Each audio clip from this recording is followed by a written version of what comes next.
Namaste everyone, I hope you all are doing really well. So এখন চলে এসেছি মানালি ম্যাল রোডের দিকে। তো আজকে দিনটা বা সন্ধ্যাটা পুরোটাই ম্যাল রোডে স্পেন্ড করবো এবং তোমরা দেখো সো মাচ নয়েজ হিয়ার। তো ব্যাপারটা হচ্ছে তোমরা দেখো আশেপাশে কত মানে ম্যাল রোডে যাওয়ার পথে কত দোকান, ব্যাগের দোকান, মানে যে বিভিন্ন ধরনের শীতকালীন পোশাকের দোকান। এখানে রয়েছে pure vegetarian restaurant family treat, snow view. তো এটা দারুণ জায়গা। আর তোমার শুধু পিছনের ভিউটা দেখো, এই হচ্ছে পিছনে ভিউ। তো সব মিলিয়ে একটা অনবদ্য একটা এক্সপিরিয়েন্স গাইস। আর এখন ম্যাল রোডে যাওয়ার মানে আমরা যখন সিমলাতে ছিলাম আমরা ম্যাল রোডে যেতে পারিনি, তার কারণ মানে আমাদের মানে তাড়াহুড়ো ছিল। তো দ্যাটস ওয়াই আমরা ম্যাল রোডটা তখন ভিজিট করতে পারিনি। তো এখন এখানে মানালি এসে মানালি ম্যাল রোডে ভিজিট করছি। আর কালকে আমরা তো মান্ডিতে নাইট স্টে করেছিলাম এবং ওখান থেকে এখানে আসতে মানে ওখান থেকে এখানে আসার সময় কুল্লু হয়ে এসেছি, কুল্লু মানালি, তারপর কুল্লু থেকে মানালি আসতে 1 ঘন্টা মতো টাইম নিল। কিন্তু আমি যেতে যেতে আমি আমার বাবা মাকে খুঁজে পাচ্ছি না, সেটা একটা আলাদা ব্যাপার। কিন্তু একটু ভিডিও বানানোর জন্য এদিক ওদিক ঘুরছি। Where is my father and mother? তো তোমরা দেখো এই হচ্ছে মানালির ম্যাল রোড। প্রকৃতি কি অসাধারণ একটা সৌন্দর্য এবং তার মাঝখানে একটা সুন্দর একটা mall view, just wow. I am looking for my parents. Oh here you go. ও আসার সময় কিন্তু আমরা অনেক আপেল গাছ, নাশপাতি গাছ এগুলো দেখলাম, আর জাস্ট অসাধারণ। তো গাইজ মানালি ম্যালের ঠিক পাশেই রয়েছে বাস স্ট্যান্ড। এখান থেকে কিন্তু সব জায়গার বাস যায়, অমৃতসর বলো, চণ্ডীগড় বলো, বিভিন্ন জায়গায় বাস যায়, পাঠানকোট, ধর্মশালা, মানে সব জায়গার বাস কিন্তু এখান থেকেই পাওয়া যায়। তো আমাদের নেক্সট প্ল্যান হচ্ছে এখান থেকে অমৃতসর যাওয়া। তো সেই জন্যই আমরা বাস স্ট্যান্ডে এসেছি। তো আমাদেরকে জেনে নিতে হবে যে এখান থেকে বাস কটায় ছাড়ে। তো এখান থেকে অমৃতসর যেতে প্রায় 13 থেকে 14 ঘন্টা লাগে। তো সব যদি ঠিকঠাক থাকে তো এখান থেকে আমরা অমৃতসরের পথে বেরিয়ে যাব। এখন দাঁড়িয়ে রয়েছি এখানকার হিমাচল প্রদেশ বাস টার্মিনালের এখানে। তো তোমাদেরকে একবার এখানে সমস্ত ধরনের বাসের চার্টটা দেখিয়ে দিই যে কোন বাস কোন সময় ছাড়ে। এই যে দেখে নাও একবার।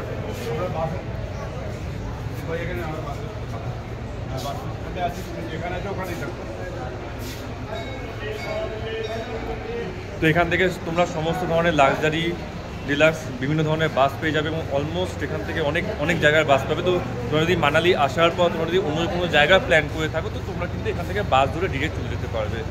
ঠিক আছে, এই দেখো এখানে একটা বাস ছাড়ছে। তো তোমাদেরকে একটা ইনফরমেশান দিয়ে দিলাম, আশা করি তোমাদের ফিউচারে প্রচণ্ড কাজে লাগবে। তো তোমরা তো দেখতেই পারলে আগে ভিডিওতে আমরা গেছিলাম বৈষ্ণব দেবী টেম্পলে, আর এখানে রয়েছে ঠিক মানালি ম্যাল রোডের এখানেই রয়েছে দুর্গা মাতা মন্দির। এই দেখো কত সুন্দর একটা মন্দির এখানে, ওয়াও। ঠিক মনে হচ্ছে পাহাড়ের কোলে একটা অসাধারণ একটা মন্দির, just Apurba দৃশ্যনন্দন।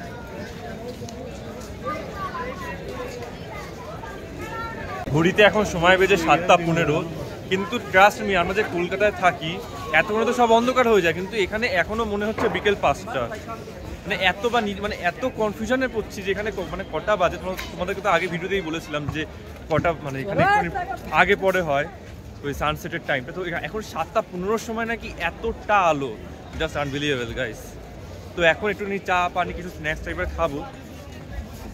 By the way, তোমরা যারা ভেজিটেরিয়ান আছো তাদের জন্য খুব সুখবর, এখানে কিন্তু অনেক 100% ভেজিটেরিয়ান ফুডের রেস্টুরেন্ট কিন্তু তোমরা পেয়ে যাবে। তো এই দিক থেকে কিন্তু তোমাদের একটা দারুণ মানে সুবিধা রয়েছে। অনেক ভেজিটেরিয়ান রেস্টুরেন্ট রয়েছে, লাইক এই যে দেখো Satyam pure veg restaurant, Punjabi, Gujarati, Chinese, South Indian, Jain food, wow. আর ক্যাফেও আছে। আর তোমরা তোমাদের প্রিয়জনের জন্য তো গিফট কেনার জন্য অনেক ধরনের গিফট শপ পেয়ে যাবে। হ্যাঁ বলে রাখি অনেক কিন্তু সুন্দরী মেয়েও রয়েছে। আমাদের সামনে রয়েছে অটল বিহারী বাজপেয়ীর মূর্তি, এই দেখো।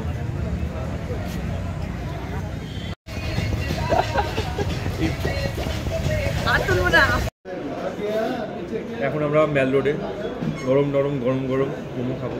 এটা যেটা ভেজ মানালি ম্যাল। আমার বাবা কিন্তু আমার থেকে গুড ব্লগার হতে পারতো, কিন্তু ভুল করে আমি ব্লগার হয়ে গেছি, সরি গাইস। তোমার কি বক্তব্য এই বিষয়ে বলে? কেমন লাগছে তোমার? ভীষণ ভালো লাগছে। হ্যাঁ হ্যাঁ, তোমরাও এখানে আসো, তোমাদেরও ভালো লাগবে। এখন এই যে গরম গরম মোমো চাটনিতে এভাবে ডুবিয়ে নিলাম, তুলে ঝাল ঝাল, অ্যাভারেজ ফুড ব্লগার গাইস।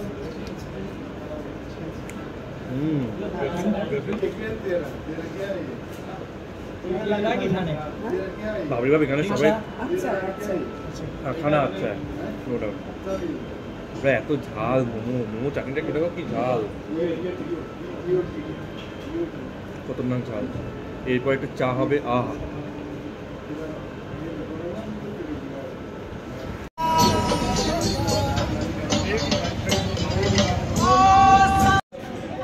তো গাইস এখন হাতে চা, মানালি মেল রোডের সামনে হাতে চা নিয়ে দাঁড়িয়ে আছি। এখন চা একটু মুখ দেবো।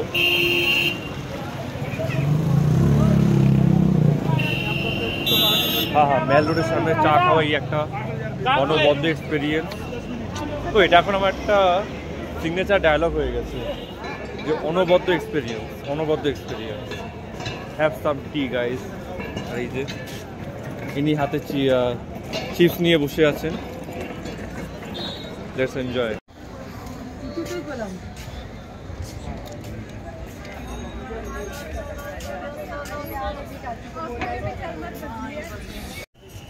लगाया दीजिए, इसमें 50 पीस लगाए।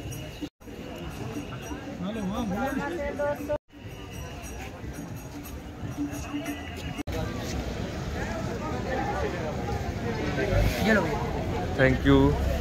कितना देना? তো গাইজ আজকের মতো ভিডিওটা এখানেই এন্ড করলাম। তোমরা অবশ্যই আমার চ্যানেলটা কিন্তু সাবস্ক্রাইব করো, লাইক করো, কমেন্ট করো এবং অনেক অনেক ভালো থাকো, সুস্থ থাকো, সুখে থাকো। আজকের জন্য এই অবধি। Good night, tata. দেখা হচ্ছে পরে কোনো ভিডিওতে।